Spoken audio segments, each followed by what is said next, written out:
una reseña caprichosa, personal y bastante desordenada sobre los años 90. ¿Por qué me parece muy importante hacer una reseña sobre los años 90? Bueno, sería muy fácil hablar de los años 80, de la explosión de ciertos artistas pop, de mucho talento, que vinieron a ocupar como la ida de los Beatles después de la muerte de Lennon, grandes escenarios llenos de luces y discos de millones de ventas, como Thriller, por ejemplo, donde comenzó toda una época muy estética por el nacimiento de MTV y la explosión de los videoclips, ¿no? Era muy importante lo que vestía un artista en ese momento y la portada del disco que hacía. Sin embargo, para mí los 90 son el declive de los años 80. Es cuando se terminó la intención creativa. En los 80 se descubrió que se podían hacer muchas cosas a nivel de medios, de televisión, nació el video, los efectos especiales. El problema fue que en los 90 yo creo que hubo una explosión de mercado donde todo eso empezó a llegar a un montón de países.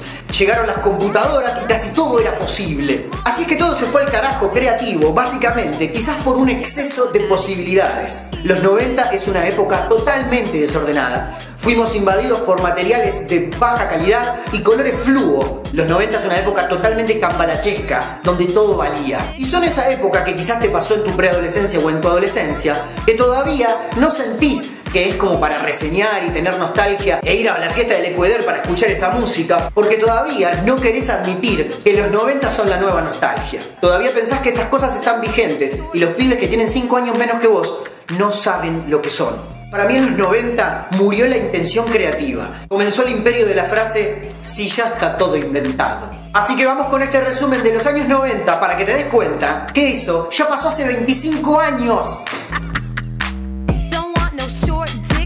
Arranco por donde se me canta. Voy a meter cosas de los 80 porque yo soy de los 80 también y porque no hay 2 sin 3 ni hay 3 sin 2. No pudiéramos haber tenido los 90 que tuvimos sin los 80. Como les digo, arranco por donde se me canta y va a quedar millón de material afuera porque queremos otro de estos.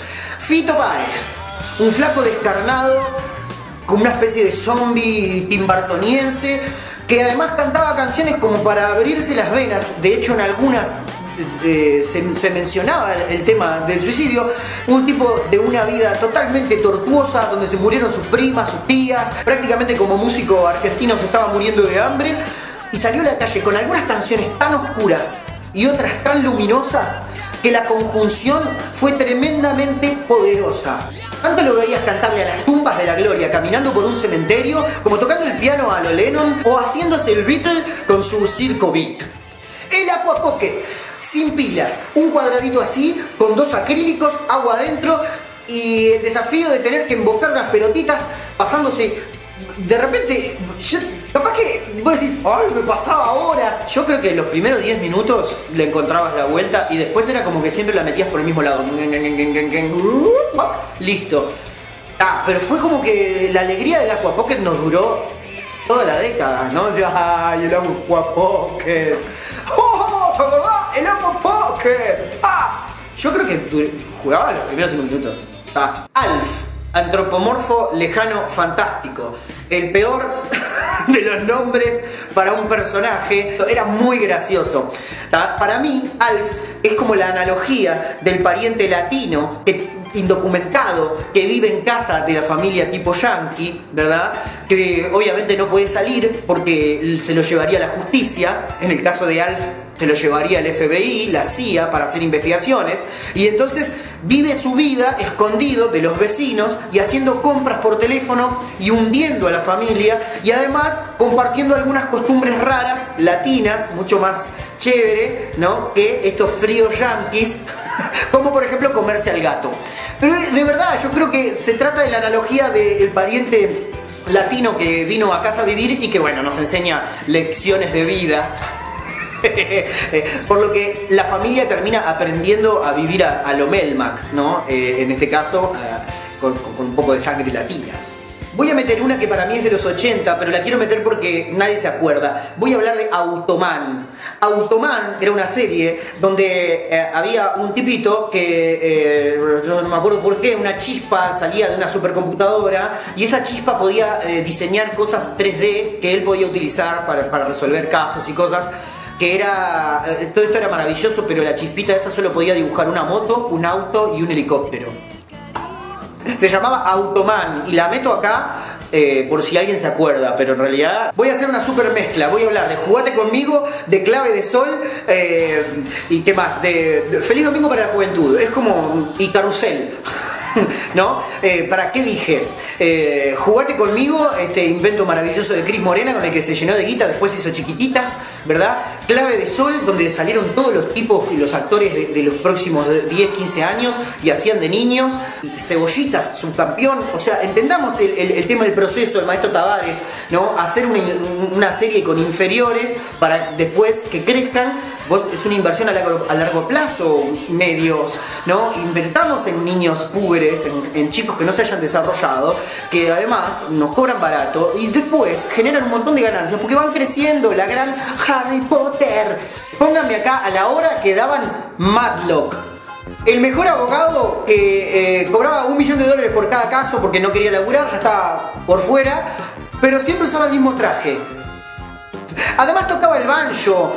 Es muy loco que nosotros empaticemos con un personaje que no tiene nada que ver con nuestra cultura, pero nos lo sabemos de memoria y como que entendemos un poco la sensibilidad de un tipo del sur de Estados Unidos que fue un muy buen abogado y es honesto.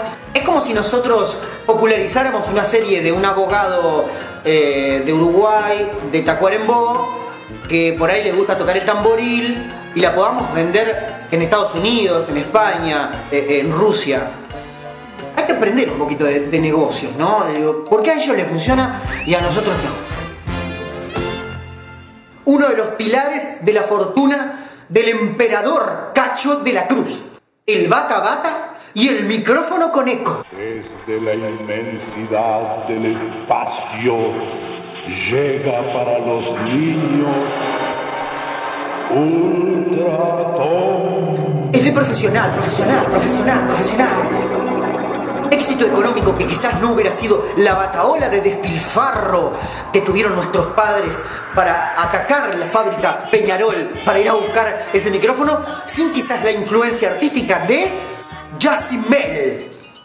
Yacimel, un tipo que se vestía como con bolsas de nylon, con equipos deportivos que ahora vende Lightning Bolt, los mismos, los de Yacimel, con un pañuelo en la cabeza que recordaba tipo a Axl Roses, ¿verdad? O no sé, una mezcla, Vanilla Ice con Leonardo Fabio.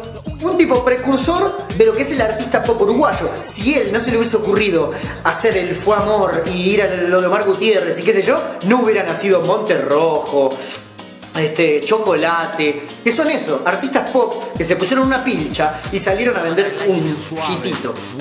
Consolas y microordenadores, TK90, TK95, Spectrum ZX Spectrum, Commodore 64, Amiga, Atari mucho más viejo de los 80, Amiga, está bien, TK, Spectrum. Chicos, niños, personas de menos de 20 años o de 25, no me importa. Antes las computadoras, antes de la que tenía el disquete grande del 5 1/4 y el de 3 1/2, antes, mucho antes, tiren para atrás. Tus padres te regalaban una computadora. Miento, tus padres le regalaban una computadora a tu hermano y a vos te regalaban un grabador. Mirá, para vos un grabador. Pues, qué bueno.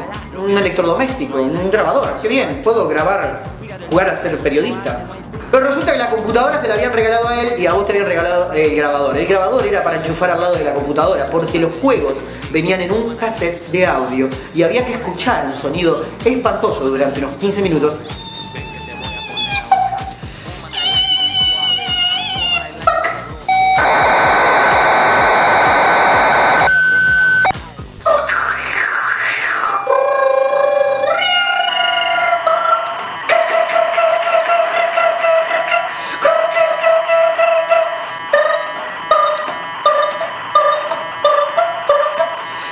Y si a la mitad te pasaba algo, como que se te movía un cable o incluso estaba sucio el cabezal del grabador, había que parar con un destornillador, acomodar el cabezal, ¿verdad? Y volver a cargar el juego. Eso es para ustedes que se quejan de los gráficos del PlayStation 3 o que está lenta la conexión porque tienen que esperar a que se cargue una página 3 segundos. Personalmente, si hay algo icónico de los años 90 es el señor Parker Lewis Kent Luz, el ganador.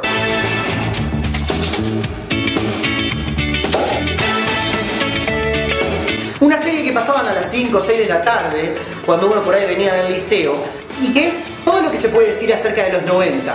Todos los colores eran fluo, se usaban lentes raros, la edición era rápida, se ponían efectos de sonido arriba de la serie, y todo eso en realidad era la forma en la que vivía aquel adolescente que intentaba por medio de triquiñuelas ser el más popular de la escuela porque tenía una solución para todo. Era una especie en realidad de nerd super cool. Creo que el primer nerd cool de la historia. Porque déjenme decirle algo que viene de los 80 y que es la base de todo el mundo actual, que es supuestamente hipster. No es más que el resultado de una película de los 80 donde los nerds ganaron la venganza de los nerds. Busquen a los años 80. Esta película no se volvió a ver en televisión abierta y yo creo que es porque es la que lidera el nuevo bloque comercial y de mainstream y de moda hace ya 20 años. Y es que hubo una película que se llamaba La venganza de los nerds, donde una de las fraternidades llenas de nerds dentro de la película intentaba ganarle a la fraternidad de los ganadores. Y eran todos gente de lentes como yo, obviamente, que le gustaban las computadoras y que no tenían nada de onda. Bueno, fue un enfrentamiento, un super enfrentamiento crudo, del que terminaron saliendo ganando los nerds. Y yo creo, señores, que el tiempo en el que vivimos ahora es eso, el resultado de la victoria de los nerds. O sea, ahora está re de moda tener lentes, ¿entendés? Yo siempre fui el tonto de mi clase. Ahora pasás por una óptica y están todos los modelos, todos cuadrados, ahí todos tienen abdominales, las chicas están todas buenas. Es como ser homosexual. Usar lentes ahora está de moda y ganás más.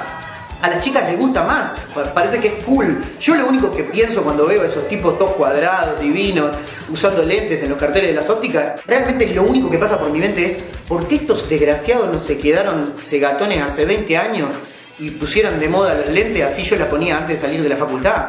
Travestis. Vilma Palma de Vampiros, Comanche y Videomatch como programa de deportes a medianoche con el cabezón No sé bailar, Cuervo, Marcelo Tinelli cuando todavía era pobre. El Discman con un sistema anti-shock. Tengo por ahí uno que me regaló Emiliano.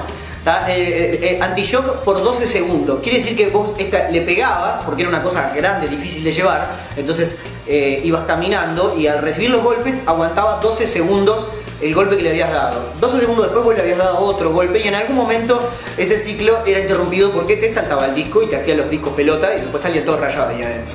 Los equipos de audio con multibandeja, un exceso, doble casetero, otra bandeja arriba y después vino el Laserdisc, que fue como una intención de decir, ya que el CD fue todo un éxito, que ¿cómo se escucha esto, boludo? Entonces el Laserdisc era una especie de CD gigante que podía guardar video, que fue como un invento entre 80 y noventoso. Un show más le hizo un capítulo especial de gente que defendía el Laserdisc y es muy divertido. Esas cosas tecnológicas pasaban, de que de repente decían esto ahora es lo mejor.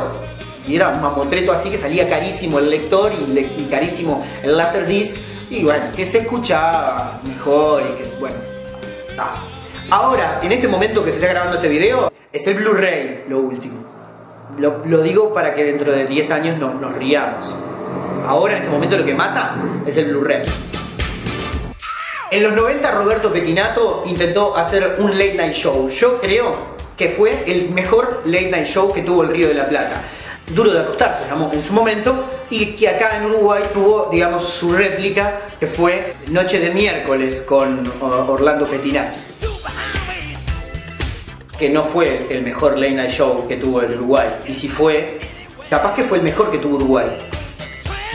Y cuando yo personalmente digo Roberto Pettinato, me acuerdo muchísimo de un personaje hiper noventoso que en ese momento se vestía igual, o Pettinato se vistió igual que él. Me gustaría saberlo y que alguien lo investigue por ahí o que se lo pregunten. Pettinato, ¿vos te vestías así, te peinabas así y todo?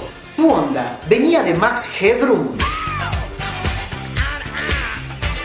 Max Headroom es una excelente serie noventosa de ciencia ficción donde un camarógrafo del futuro es digitalizado a través de un nuevo sistema de comunicación y de medios totalmente informatizado, donde se creaba un personaje virtual que era la personalidad modificada de este camarógrafo y era una especie de comediante virtual metido adentro de las redes que viajaba dentro de la televisión, que podía ver las cosas que pasaban y que podía opinar. Era tremendamente divertido y tenía ciencia ficción, que es lo que yo considero de los 90, una época como de ficción y tremendamente divertida. La isla del sol.